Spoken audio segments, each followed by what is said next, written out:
Oh, que c'est bon de faire l'amour dans des conditions qui sont vraiment hyper satisfaisantes. Seulement, quand l'hygiène fait défaut, eh bien, ça peut faire mal. C'est pourquoi aujourd'hui, je m'arrête sur l'hygiène sexuelle pour aborder certains sujets avec en plus un petit coup de gueule vis-à-vis des hommes particulièrement, pour que la satisfaction de l'intimité sexuelle soit optimale. Je m'appelle Pascal Kionkion, votre coach et thérapeute, et je vous donne toutes les clés pour être heureux à deux. Avez-vous parlé d'intimité sexuelle dans votre couple déjà, depuis que vous êtes ensemble ? Je parle de couple, même si ça fait quelques semaines que vous êtes ensemble. Il suffit que vous ayez eu des opportunités pour avoir des rapports, pour que ce sujet soit pertinemment abordé avec justesse, avec attention, avec bienveillance, parce que ça veut dire que vous serez attentif au confort de votre partenaire et par conséquent, ça envoie un message d'amour. C'est d'abord avec cette intention-là que je veux aborder l'hygiène sexuelle, parce que c'est comme si vous aviez une mauvaise haleine, c'est comme si vous aviez des vêtements crado, même si ça touche à l'intimité cette fois-ci que l'hygiène sexuelle. Donc, quand vous allez à un rendez-vous avec votre chérie, que ce soit un IE ou un I, vous veillez à avoir une tenue qui soit propre, être bien sur vous, sans forcément vous mettre sur votre 31, mais vous y êtes attentif.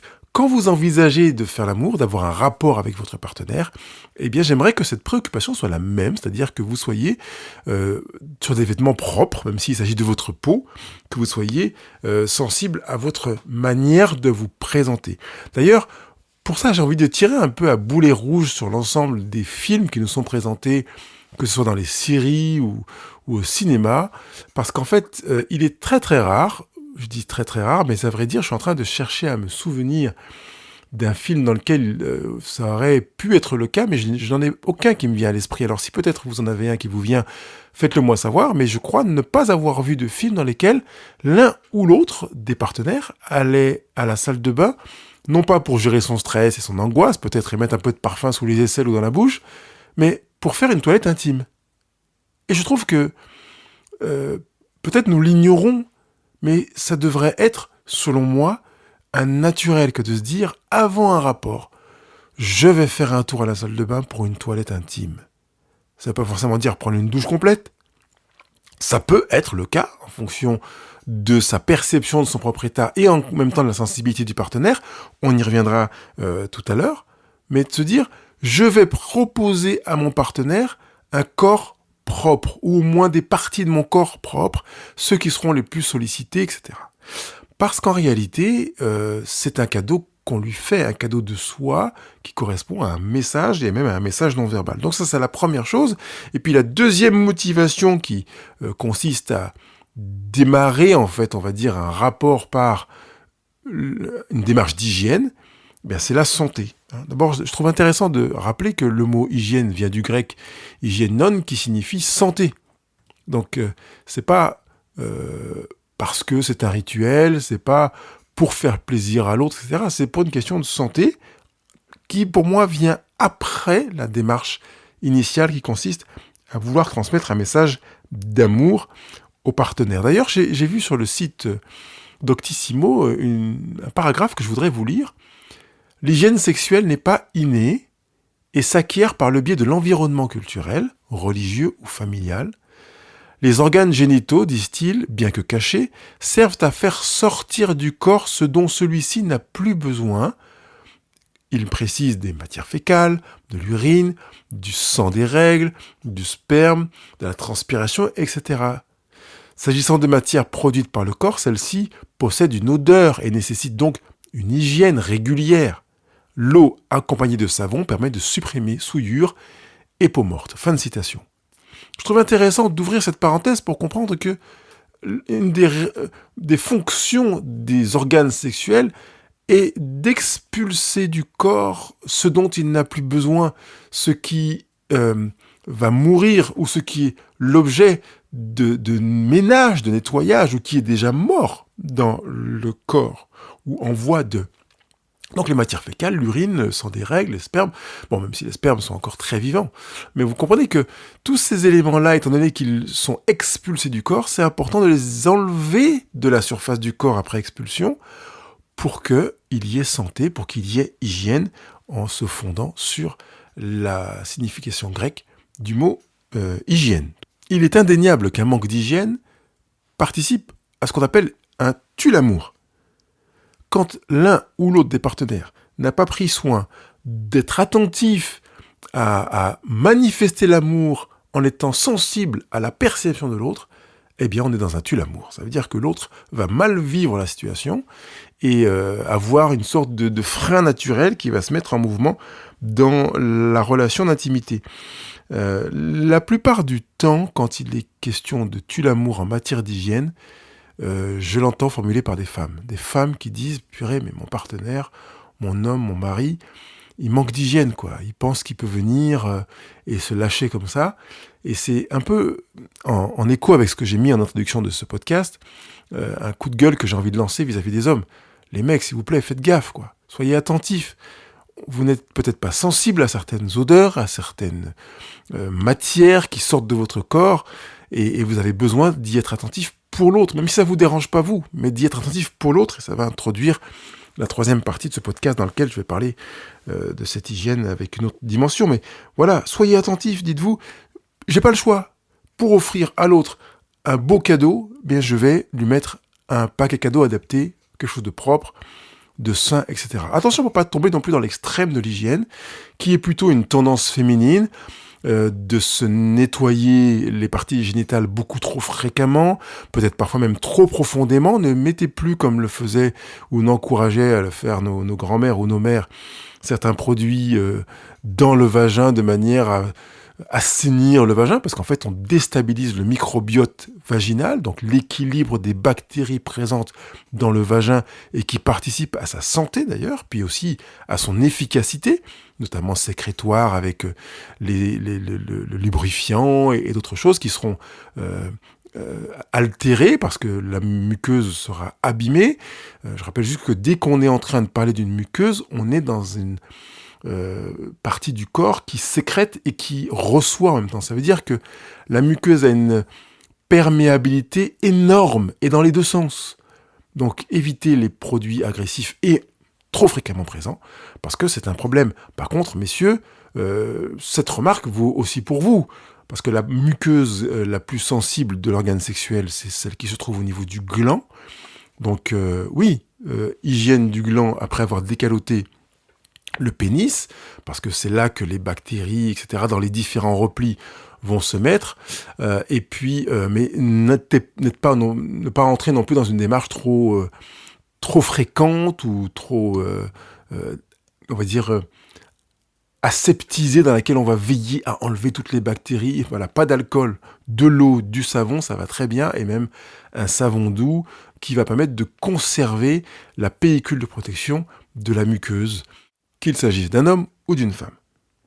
Ensuite, je voudrais quand même profiter de ce que nous avons évoqué dans la définition, enfin peut-être dans la citation que je vous ai lue du site Doctissimo, pour dire que notre corps est tellement bien fait qu'il a trouvé des signaux pour manifester des situations. Et parmi ces signaux, eh bien, on peut parler de symptômes. Mais parmi ces signaux, parce que symptômes, ça fait un peu pathologique, un peu maladie, mais c'est pas du tout le cas, c'est pas toute question de maladie. Parmi ces signaux, eh bien, il y a des changements de texture et des changements d'odeur quand il est question de zone génitale, et en même temps des questions d'excrétion, c'est-à-dire de sécrétion de choses qui vont sortir du corps. Donc, on peut quand même se dire, allez, je vais être attentif à ces trois choses, juste trois choses.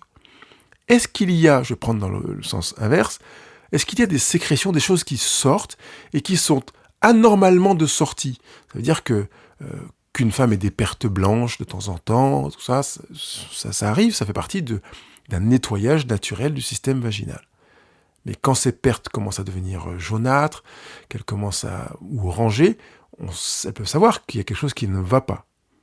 Ça veut donc dire qu'elle va prêter attention plus particulièrement à son équilibre et à son hygiène dans des moments où la couleur de ces pertes va changer. De la même manière pour un homme, qui peut également avoir quelques légères pertes blanches, mais qui peut être attentif également aux couleurs comme à la fréquence. Toujours relatif à ces pertes, ou pas d'ailleurs, on peut être attentif aux odeurs. Parce qu'en fait, un sexe, qu'il soit féminin ou masculin, ne devrait pas sentir fort. C'est-à-dire quand vous enlevez vos sous-vêtements, vous ne devriez pas les sentir. Il faut vraiment aller mettre le nez dedans, et même quand on y met le nez tout près, on peut percevoir une odeur, mais une odeur corporelle, pas une odeur qui commence à être nauséabonde ou de légère fermentation, d'un pigment, d'un acide. Ces odeurs-là sont des signes que le corps envoie pour dire qu'il y a quelque chose qui dysfonctionne.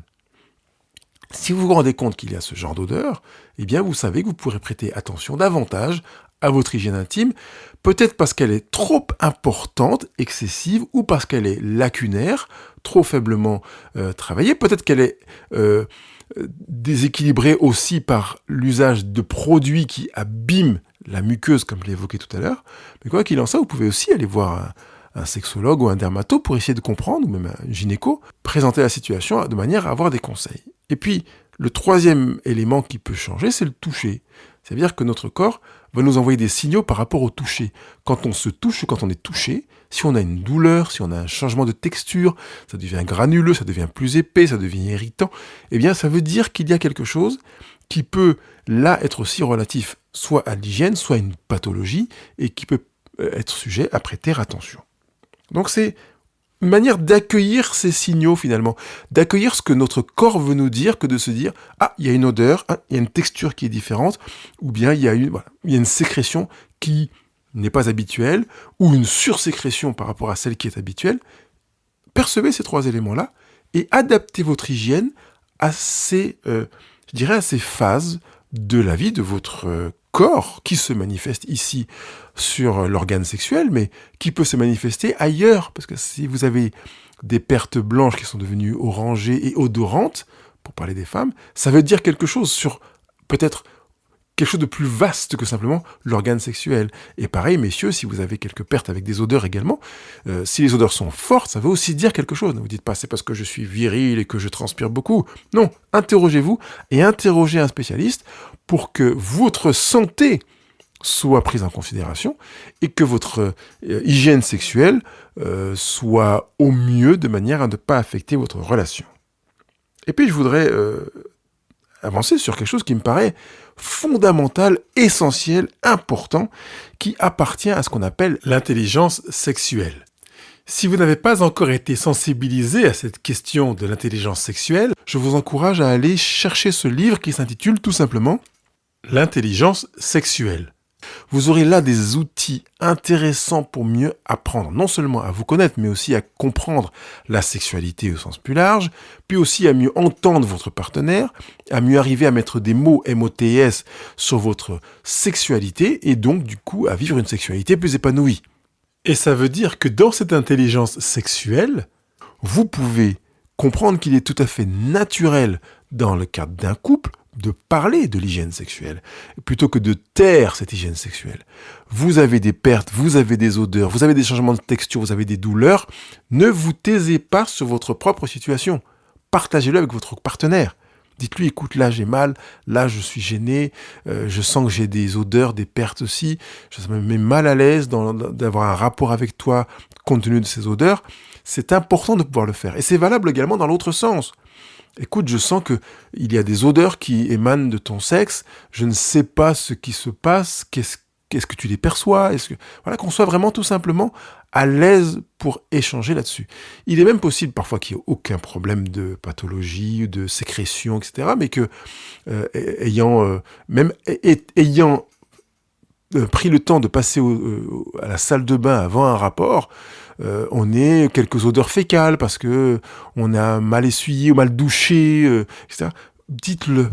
Ça permet d'aider pour l'avenir, de dire, tiens, je sais que mon partenaire me dira ce qui le gêne et je sais que mon partenaire me dira quand il est gêné. Ça veut dire beaucoup sur l'amour, en fait. Comme dit la chanson, c'est peut-être un détail pour vous, mais pour moi, ça veut dire beaucoup. Ça veut dire qu'on se sent libre, et quand on se sent libre, ça veut dire qu'on se sent bien dans la relation, que l'on aime et que l'on se sent aimé, non jugé, non rejeté, qu'on est capable d'être soi, de se dire et de dire ce que l'on vit, ce que l'on ressent. Donc, sentez-vous à l'aise pour partager, veillez à créer ce confort d'échange pour partager sur ce qui vous gêne dans le fonctionnement ou l'attitude de l'autre, dans son manque d'hygiène, comme dans votre fonctionnement ou de votre situation qui n'est pas forcément liée à un manque d'hygiène, mais à des sécrétions, à des odeurs, à des textures, à des douleurs, à des sensations désagréables. Ça, vraiment, je trouve que c'est un cadeau que vous vous faites à vous-même comme à votre partenaire. Veillez tout de même à, quand vous en parlez, à ne pas imposer, formuler une demande. J'aimerais que tu aies une toilette intime plus approfondie parce que je suis gêné par certaines odeurs. C'est pas un ordre, c'est pas une condition, c'est pas une menace. Ça veut pas dire que si tu fais pas la toilette, je coucherai pas avec toi. Ça veut peut-être dire que y a des positions qu'on n'adoptera pas. Par exemple, je mettrai peut-être pas mon nez vers ton sexe parce que je suis gêné. Donc, je voudrais que tu saches que si je suis gêné, je préférerais mettre mon nez vers ton sexe. Ou bien, bref. C'est important de pouvoir être transparent et, comme je l'ai dit, vraiment à l'aise, posé, tranquille. On n'est pas dans le jugement. On est dans une démarche qui consiste à vouloir mettre du ciment dans la relation, à vouloir fortifier, renforcer le lien relationnel. Et l'hygiène se prête à ça, parce que l'hygiène, on est dans l'intimité. Et quoi de plus pertinent dans un rapport sexuel qui est synonyme d'intimité que de parler de choses qui sont du domaine de l'intimité, à savoir l'hygiène. Et je crois que c'est important aussi que même si vous avez réussi à installer dans un échange une hygiène qui vous satisfasse l'un et l'autre, que vous restiez ouvert à ce que des choses changent, parce que vous changez.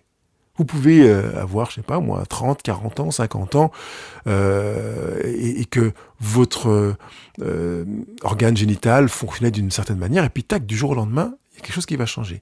Des odeurs vont survenir, des textures vont changer, des satisfactions vont évoluer dans un sens ou dans un autre.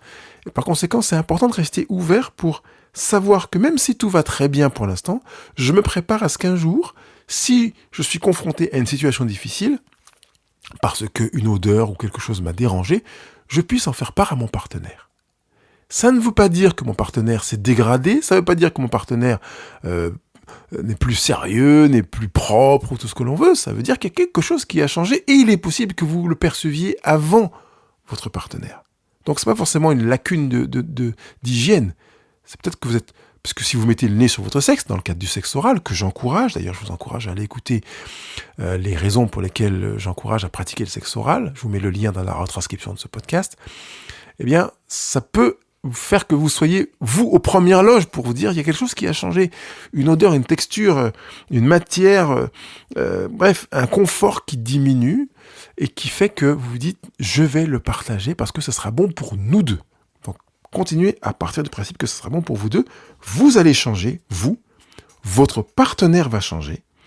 Donc, il est tout à fait légitime de continuer à se dire l'amour en incluant ces changements, parce que vous n'êtes pas marié avec un fossile. Ou vous n'êtes pas en couple avec un fossile si vous n'êtes pas marié, que vous vivez maritalement ou conjugalement ou en pax, voilà, quel que soit votre vécu conjugal. Je voudrais vous demander, s'il vous plaît, de prêter une attention toute particulière à cette question de l'hygiène, avec vraiment le premier élément que j'ai évoqué au tout début de ce podcast, l'axe de l'amour. Offrir un cadeau qui fait du bien, et qui fait du bien. On n'a pas besoin de faire la grimace, de dire, bon, je fais un effort pour surmonter telle situation, parce qu'il y a une odeur, une texture, une gêne, quelle qu'elle soit, je sens que... Bref, non, on peut se lâcher, et parce qu'on peut se lâcher, et vraiment lâcher prise, on peut mieux entrer dans la profondeur de ce qu'on vit pour en jouir et donner de la jouissance. Alors s'il vous plaît, faites de l'hygiène sexuelle un cadeau avec un petit nœud joliment emballé que vous allez offrir en passant systématiquement à la salle de bain avant de faire l'amour. Je suis prêt à écouter vos commentaires, vos questions, vos remarques. S'il vous plaît, mettez vos 5 étoiles sur les réseaux sociaux, dans vos applications podcast. Je pense à Google Podcast, Apple Podcast et Spotify. Et puis, voilà, on se retrouve le mois prochain pour un nouveau sujet.